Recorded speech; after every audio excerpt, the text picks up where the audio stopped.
First tonight to a woman who succeeded in commanding the attention of people at the highest and lowest levels of this country, and who, with her entrepreneurial spirit, conquered both levels.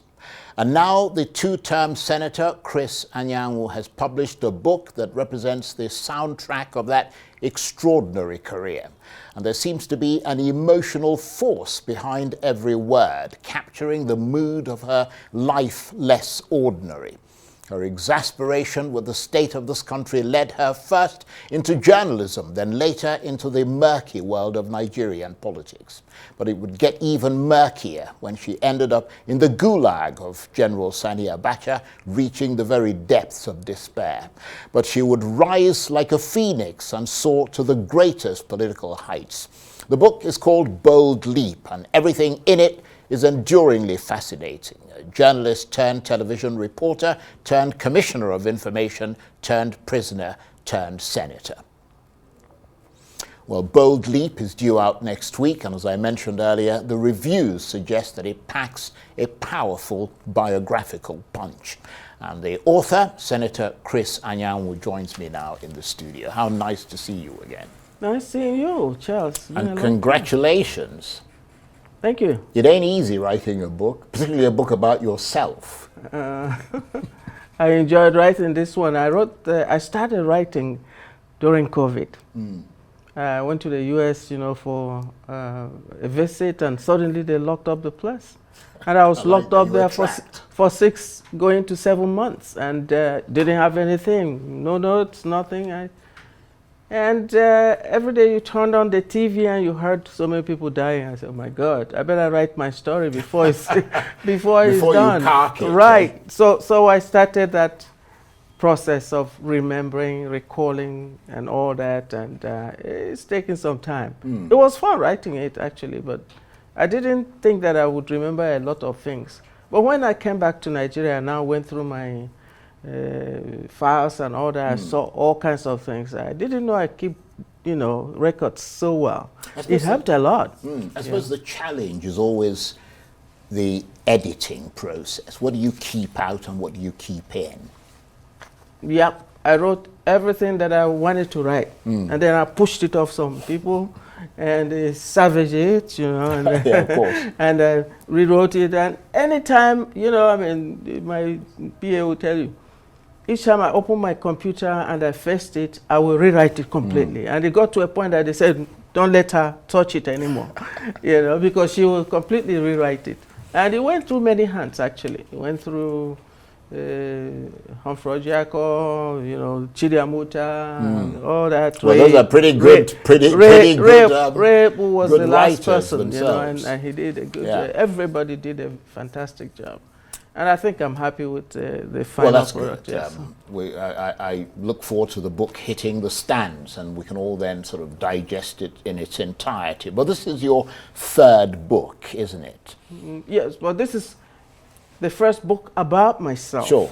But I mean, the book, The Days of Terror, was sort of about yourself. Oh yes, well. but that was just a minuscule part that concentrated on that episode, with Abacha and the rest of it, And what I did actually is that it occupies 2 chapters. Now, this is a book that has 22 chapters and 3 sections. Each of the sections can actually be a book in itself. The experience with the military was just 2 chapters. So you can see it's a sliver of a life, lived. So, and part of why I had to do this book was to tell about myself. I realized that not much was known about me, except that, okay, she was on television and all that. And when the Abacha thing happened, negatives dominate so much. And that became what people remembered about right. you. And I said, I better do... And internationally as well. Right. I better write my story the way I have lived my life, not the way people would want me to live it. And I advocate that everybody do that. Because when you cling online, what you see is those things. That is true. Those nasty things that people who weren't even born when the Abacha, thing happened, are writing.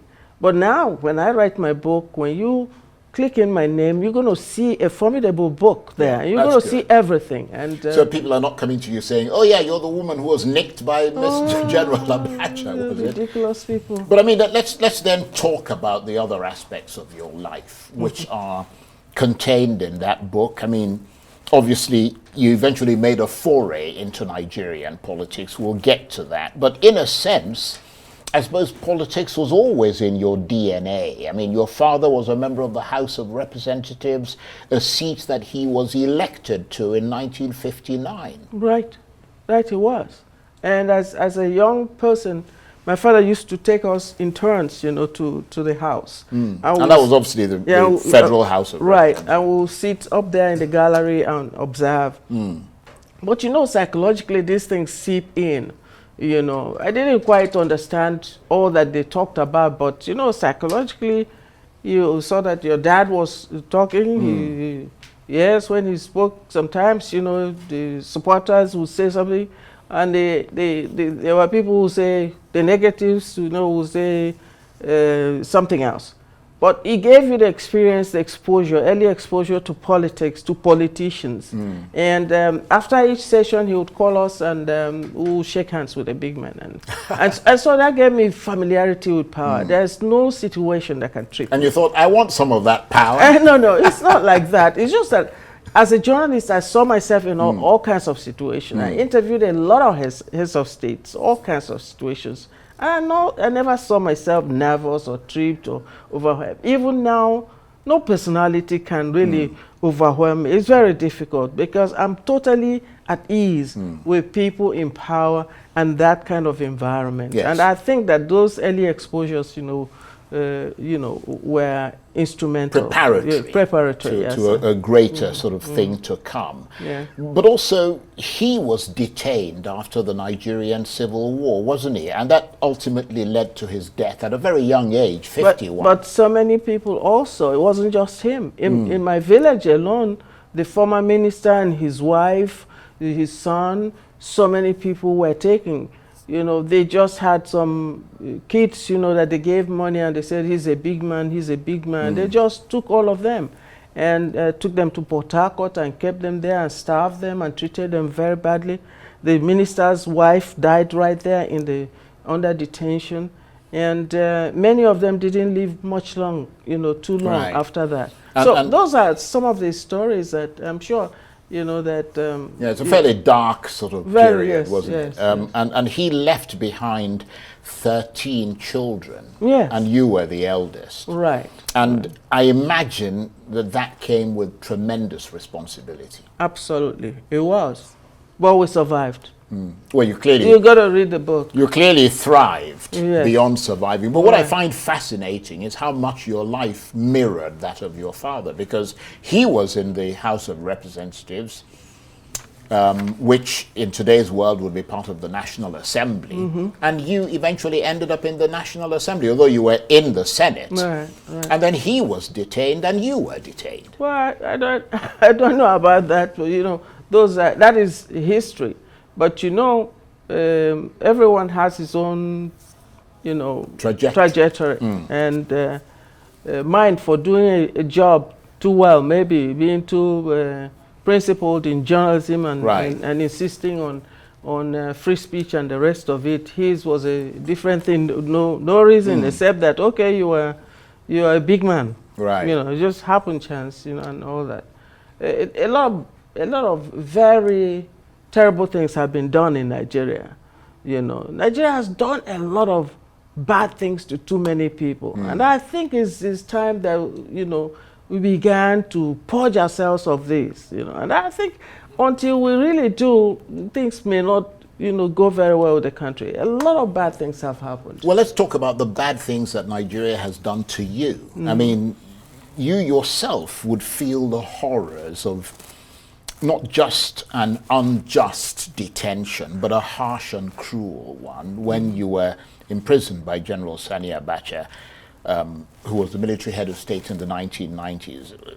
How harrowing an experience was that? I know you've talked about this many times, but it is something that people will read about in your book. Yes, but one of the things that I want to say is that I would like to advocate that people read the book and not dwell on the negative. There are so many exciting things. But obviously an aspect of it is this. Nigeria has that, it's not even Nigeria, it's a few negativists, who did this to me. But you see, I triumphed. I triumphed. Of course you did. I triumphed. Yeah. So that's the most important That thing. is the triumph of the spirit. They thought they got me, but in fact, where are they now? But at that time, did you think you were going to triumph? Oh, yes. I mean, if he hadn't died, you probably would be in a completely different circumstance today. If I hadn't what? If he hadn't died. Well, I don't know. Who knows? Who knows? There's God. He himself probably would have found himself in a different circumstance if he didn't die. We don't know. Well, let's leave that aspect and let's talk about your kind of early evolutionary career. I mean, you were a big star on television. I mean, you were the National Assembly, the diplomatic and OPEC correspondent at NTA, which for our international audience was a state-owned television network.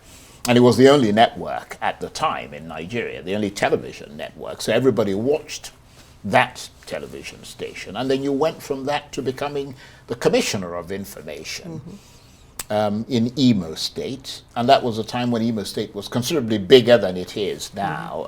Just tell us a little bit about that. Well, I wasn't just the Commissioner for Information. I was Commissioner for Information, Youth, Sports, Culture, Social Welfare, 4 portfolios. And honestly, I was dragged to go do that because I loved television so much. I was so in love, and I had just gotten the opportunity to produce a dream program, Newsline, which I conceived completely. Yeah, Newsline, I vaguely remember it. I mean, it was a very sort of it's still there. It's still seminal program. Right. And so they now did this, and they say, okay, we're going to send you to your state to go know your people. You're going to work there and all that. And well, it will be good for your CV. And I was advised that, okay, go. And at that time, none of us girls, TV girls, had gone to work for government at that time. I said, okay, look, you're a forerunner, go try it. And the thing was to go do it 1 year, or something like that and get out. And I did it for 2 years, and it opened my eyes to how government works. And I think it prepared me a little bit. Who was the governor at the time? Madi Ikweche. He was a Navy officer. Okay, so it was a military sort of it was dispensation. Military, yes. Right. And, I just... The first thing is that on the first day of work, I sat behind my big table and I said, okay, let's work. And what do? I asked my secretary, what do I do? He brought a file and he said, okay, here, this is a memo from the PAMSEC, this and that, they want you to do this. So I said, what do I do? he said, write KIV. What is KIV? Keep it in view.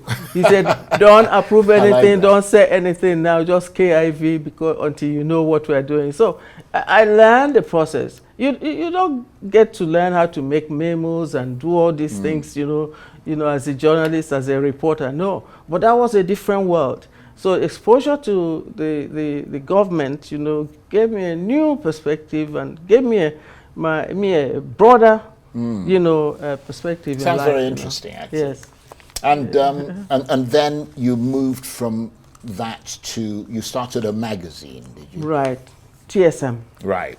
Then I did a TSM Magazine. That was the era of IBB, when he was preaching self-employment, and young people were thinking of ideas and going in, and every weekend, everybody... The yuppie period. Yes, in fact. From Margaret Thatcher in the right. UK. And about that time also, the broadcasting was liberalized, and commercial broadcasting came in view. So it was either you go into broadcasting or you...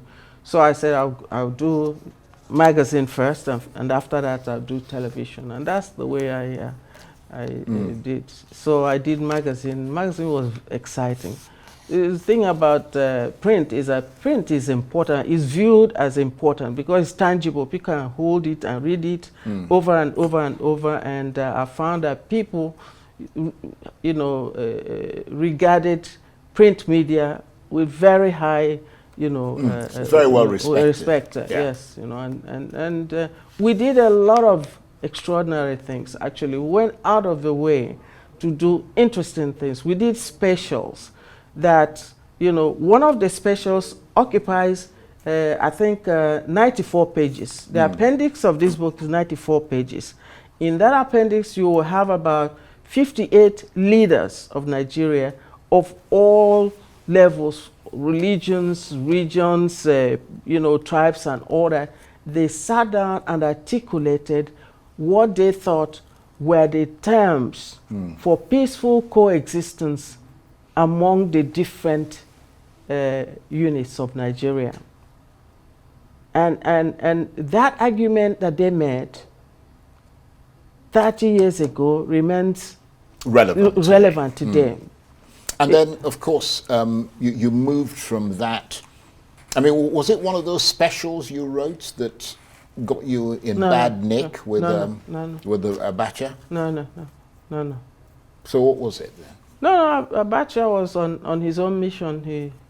He and his people were battling, and they said, you know, they said there was a coup, and we found that it was, you know, okay, he thought you helped in the coup. How do we help? No, I'm saying he thought. No, he didn't think. He was just angry. He was just crazy. So you fell into his net? What? Not me.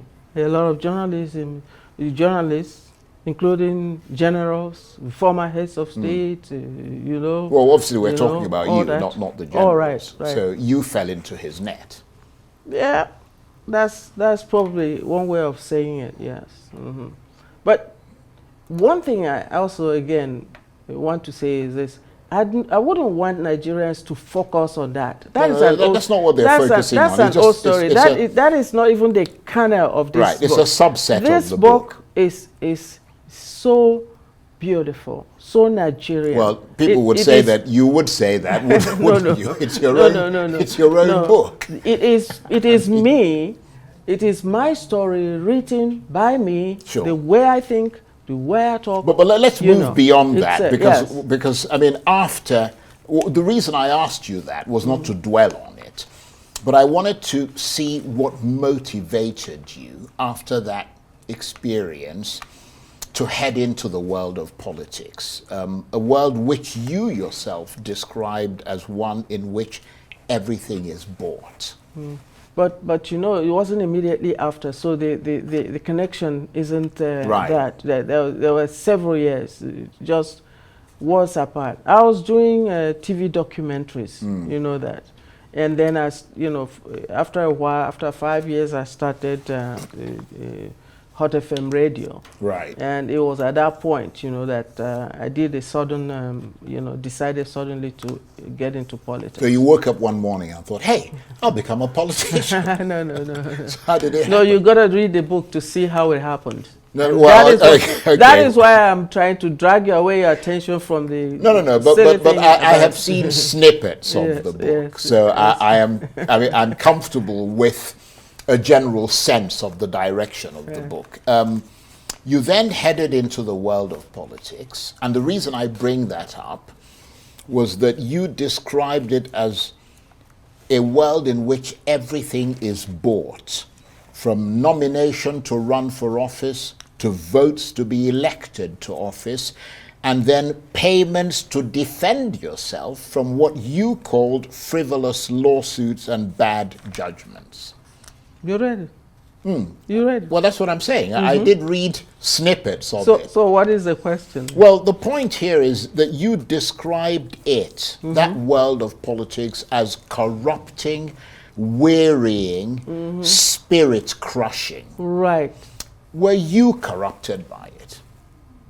I wouldn't be writing about if I was. Well, I mean, I'm asking you a direct question, because you said that it is a world that is corrupting. Did it corrupt you? I hope not. I hope not.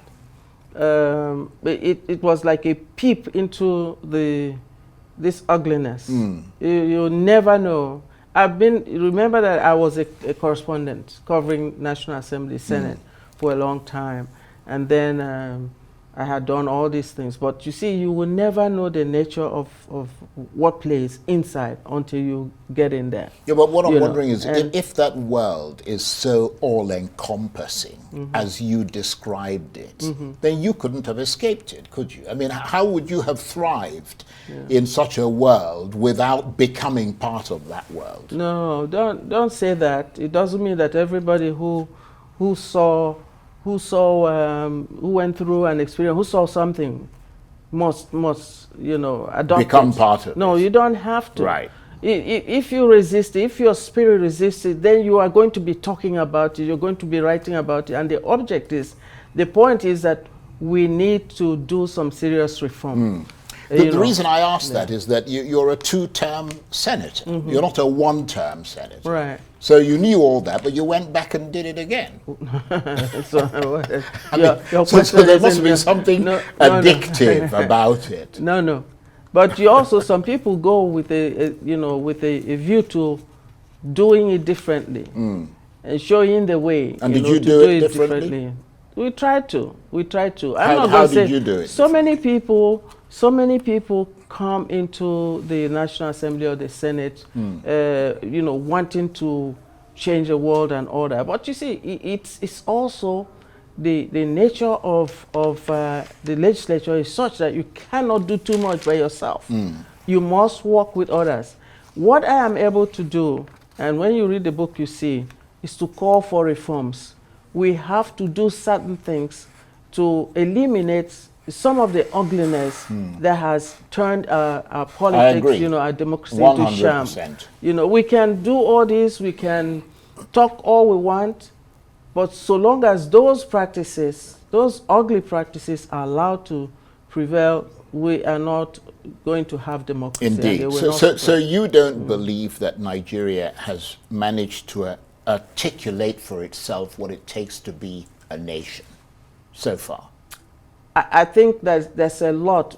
Every year we're talking about it. 30 years ago, those people were, spending so much time arguing about the same things. Today we're still talking about that. I think it's time that we just picked up the balls and the courage, to face up to the reality that we need to do something about our system. We need to work out a system that works for us, a system in which, we will have equity and justice, and we can live peacefully among ourselves. Yeah, and indeed. I believe that once we're able to forge a system that has ingrained in it equity and justice,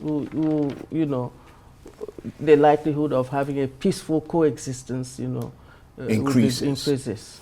And of course, former President Olusegun Obasanjo wrote the foreword to your new biographical book, Bold Leap. And he said that if he could propose an alternative title to the book, he would call it Triumph of Courage.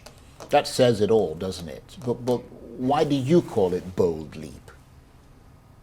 Because all through the book you will see evidence of leaps of courage.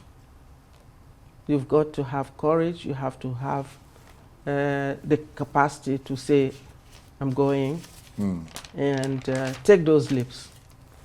If you spend all your life fearing failure, you're not going to succeed. And in fairness, that's what holds a lot of people back. They fear failure. They fear going to that person and taking that leap. But that's the point that you're making, that the whole idea is to take a leap. Yeah. Well, you certainly took that leap, and it got you pretty high up there, didn't it? Well, a leap can land you, to break your legs, yes, or whatever land it you is. in some mud. But that is where God comes in. The Spirit of God that saves you, makes you. Well, it doesn't save everyone, does it? Well, it doesn't. That's why you have to thank God. Right. And we say, we give glory to God for taking that leap and coming out to tell the story. Right. That's a But I mean, you've been a journalist, commissioner, senator. I mean, have you managed to cite any vision that unites all the people of this country in that vision? Any vision? That No, I don't unites get her. the people of this country in that vision? Is there something that you think can bring the people of Nigeria together? There are. You know, when you read the book, you saw that some of the people that helped me most were people of different parts of the country. And Nigerians are really very good people, but it's... but to be fair, you were a stunningly attractive woman. You still are. I mean, let's face it. Does it only take attraction? Well, no. what I'm saying is that it doesn't take... I mean, there that certainly crosses ethnic lines, there doesn't you it? go. No, that's not also. I'll just say that, what do they say in church? I'm highly favored. That's what they say. Well, I was highly favored. I ran into good people. Good people can be seen everywhere in the country. And there are a lot that unite us, you know. But it's just that the politicians, you know, in order to keep getting what they get, you know, they throw in all these negatives, you know. Right. Well, we're almost out of time. What's next for you? Where do things go from here? In the short term, you're launching your book next week. Yeah, in the long time, you know, I work. I'm a very busy woman. I run my business. Well, congratulations. Thank you very much. And that book is called Bold Leap. I would certainly recommend it. I think it's the snippets that I've seen are just absolutely masterful. Thank you. I want to thank you very much indeed, and how nice to see you again. Thank you. Senator Chris Anyanwu is the author of Bold Leap. Thank you very much indeed. You are welcome. Thank you very much.